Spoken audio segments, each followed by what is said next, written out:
자, 오늘의 부동산 네트워크 본격적으로 출발해 보겠습니다. 자, 먼저 함께 해주실 전문가부터 소개를 해드릴 텐데요. 천진경제연구소의 오준묵 소장님 나와주셨습니다. 네, 소장님 안녕하세요. 네, 반갑습니다. 네, 인사 말씀 좀 전해주실까요? 네, 시청 여러분 조금 전에 앵커께서도 말씀드렸지만 역대급 규제가 계속 나오고 있습니다. 그러나 다주택자도 그 똘똘한 한두 채를 갖고 계신 분들이 많이 있습니다. 또 나름대로 어떤 소득에 어느 정도 세금 낼 수 있는 그런 위치에 있는 분들이 많기 때문에 정부 정책 상당히 어렵게 나왔지만 일단은 시장을 관망할 필요가 있겠고요. 또한 그 청약 제도도 손을 본다 그러지만 아직은 가점제 때문에 생애 최초나 아니면 그 자녀들이 이렇게 쉽게 좋은 지역의 아파트 받기는 쉽지는 않을 것 같습니다. 따라서 지난주에 말씀드렸듯이 정비사업 초기에 소액으로 이렇게 투자하실 분들은 정책에 따라서 이렇게 일희일비 되지 않고 계속 관심을 갖지 않겠나 이렇게 말씀드리겠습니다. 자, 이렇게 소장님께서도 말씀을 해주셨지만 규제들이 계속 나오고 있습니다. 정말 혼란스러운 상황인데요. 여기서 도움이 될 만한 이야기들 그리고 도움될 만한 그런 부동산들 챙겨가 보도록 하겠습니다. 자, 먼저 이슈 정리부터 먼저 좀 해보도록 할 텐데 재개발에 관련된 이야기로 집중을 해보도록 하겠습니다. 재개발 관심 있으신 분들은 참 많은데 어떤 걸 체크해야 되는지 그거 모르시는 분들 많거든요. 자, 재개발 투자 시에 체크사항 오늘 알려주신다고요? 네, 지난주에는 제가 초기 단계 그 계속 관심을 갖는 이유, 원인에 대해서 말씀드렸는데 아무래도 재개발도 그렇고 재건축도 그렇고 초기에서 입주까지는 보통 10년, 길게는 한 20년 이상 걸리는 사업이기 때문에 중간에 상당히 그 곤혹스러운 경우가 많이 있습니다. 특히 초기는 어느 정도 그림이 안 그려져 있는 상태이기 때문에 투자하실 때 낱말만 듣고 그렇게 들어갔다가는 힘든 부분이 많이 있습니다. 제가 한 10여 년간 이렇게 재개발, 재건축 쪽에 투자 유치나 아니면 컨설팅 해보시면은 순간에 잘못하셔갖고 상당히 그 어려운 부분 때문에 투자에 대해서 저한테 다시 이렇게 문의하는 분이 많은데 일단 좋은 지역도 당연히 투자하시기 위해서는 체크할 사항이 몇 가지 있어서 정리해 말씀드리겠습니다. 제일 먼저 노후도죠. 일단 우리가 100% 동일받더라도 재개발을 하기 위해서는 전면 철거 전에 그곳에 어떤 가능성, 왜냐하면 너무나 동네가 낡았거나 아니면 길도 없고 그런 도정법에 적합한 지역이 재개발이 되는 거지 주민 동의가 100% 됐다고 우량한 건물이 많은 곳이 재개발되기는 상당히 어렵습니다. 그래서 여러 가지 서울시에서 원하는 15개 정도의 그런 기준에 적합한 지역이 재개발이 될 수 있기 때문에 일단 초기 투자하실 때는 노후도 포함해서 이런 부분이 어느 정도 적합한 지역에 투자하셔야지 사업이 이렇게 속도가 날 수 있다 이렇게 말씀드리겠고요. 또한 서울의 아파트는 전체적으로 우상향하고 있었습니다.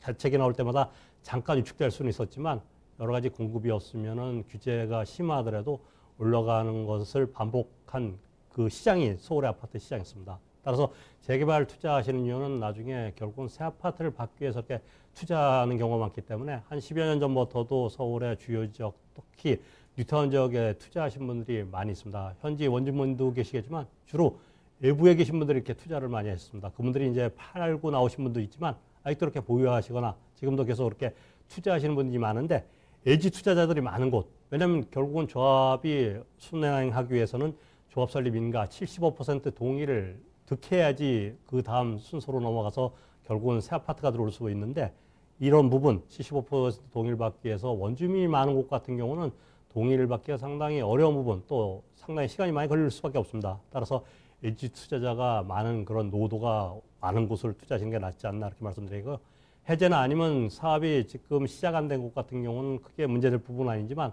일단 구역이 예비 지정이 됐거나 아니면 재정비 촉진지구 이렇게 해당된 곳 같은 경우는 예전에 권리 산정일 기준으로 해서 그 서울시 조례나 아니면 그 도정법 그 부칙사항 같은 게 있습니다. 그래서 그 기준 연도가 있기 때문에 그 이후에 신축 우리가 얘기하는 그 지분 쪼개기 이렇게 받은 거를 사셨다가는 나중에 입주권이 안 나오는 경우도 있기 때문에 그 권리 산정일을 확인할 필요가 있지 않나 이렇게 말씀드리겠고요.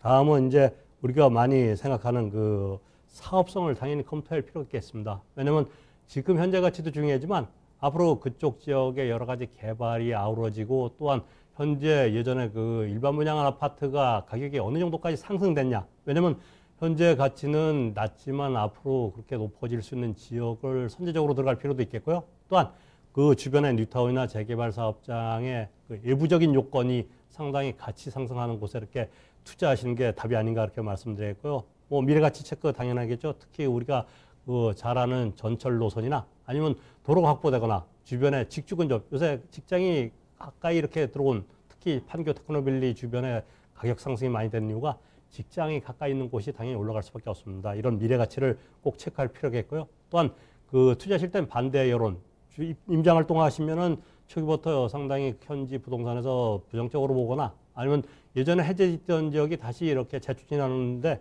아직도 그 반대하는 여론이 높은 것 같은 경우는 추진이 되더라도 상당히 시간이 많이 걸리기 때문에 그만큼 투자하실 때는 고려해야 되지 않나 이렇게 말씀드리겠고요. 또한 그 당장 바로 개발이 돼서 새 아파트가 들어오는 거 아니지 않습니까? 보통 10년에서 20년, 뭐 중간에 이제 단계별로 그 파실 수도 있겠지만 현재 서울의 특기 과열지구가 전 지역에 묶여 있기 때문에 쉽게 대출을 받을 수가 없는 구조입니다. 따라서 본인의 자금 여력에 맞는 곳에 이렇게 투자하시는 게 낫고요. 일단 자금 여력이 어려우면은 사람이 상당히 이렇게 그 심리적인 압박을 받기 때문에 상당히 수익률이 낮을 때 이렇게 그 매도하는 경우가 많이 있습니다. 따라서 재무 여력을 꼭 맞춰갖고 투자하시는 게 좋다 이렇게 말씀드리고요.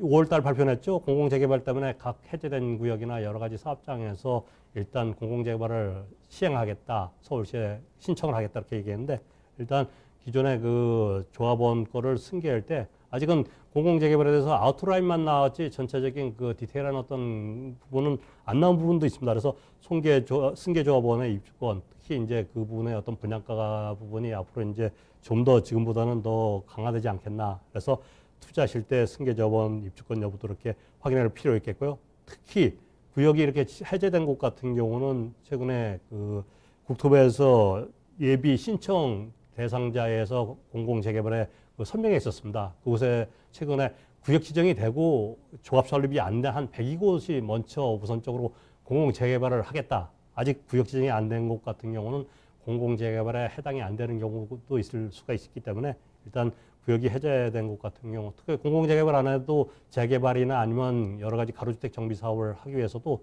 여러 가지 그런 그 사업성을 체크할 필요가 있지 않나 이렇게 말씀드리겠고요.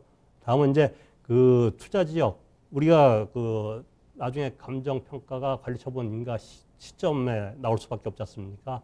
일단 내가 투자한 그 주택의 주변 가격까지 이렇게 체크할 필요가 있습니다. 주변 가격에 준하는 감정가가 나오는 경우가 많기 때문에 그만큼 프리미엄 보통 같은 경우는 추가 분담금이 많이 나갈 수밖에 없기 때문에 주변 시세도 확인할 필요가 있다 이렇게 말씀드리고요.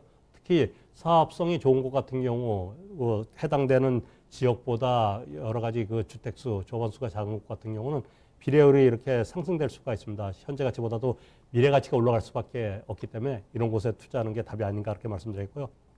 특히 무허가 건물이나 과소필지 같은 경우 도정법의 90제곱미터 이하인 그 땅만 있는 경우 있죠. 또한 그 무허가 건물 관리 대장이 등재되어 있는 경우 같은 경우는 그 입주권이 나오는 경우가 있는데 그렇지 않은 경우는 입주권이 안 나오고 현금 청산되는 경우가 있습니다. 이런 부분 꼭 전문가나 사전 공부하실 필요가 있지 않나 이렇게 말씀드리고, 특히 조합 설립 인가 시점 전후에서 전체 한남 리탄 3구역이면은 1가구 1 입주권 나오고요. 1가구에서 여러 가지 그 주택을 소유하면 그만큼 거기에 대해서 그 해제가 되지 않더라도 일단 관처분 이후에 현금 청산되는 경우가 있기 때문에 이런 부분 꼭 체크할 필요가 있고요. 또한 상가구나 다가구가 많은 곳 같은 경우는 사업이 상당히 오래 걸릴 수밖에 없습니다. 왜냐하면 안정된 그 임차료를 받는 그 원주민께서는 쉽게 재개발에 동의 안 하는 경우가 있기 때문에 이런 곳 같은 경우는 보수적으로 투자하시는 게 좋겠고요. 특히 초기 단계에 면적이 넓거나 조합원이 많은 곳 같은 경우는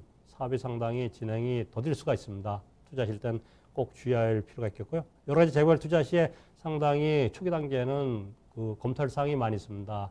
상담을 통하시거나 아니면 본방송 보시면은 그런 맥락을 꼭 짚어드릴 테니까 적극 시청 부탁드리겠습니다.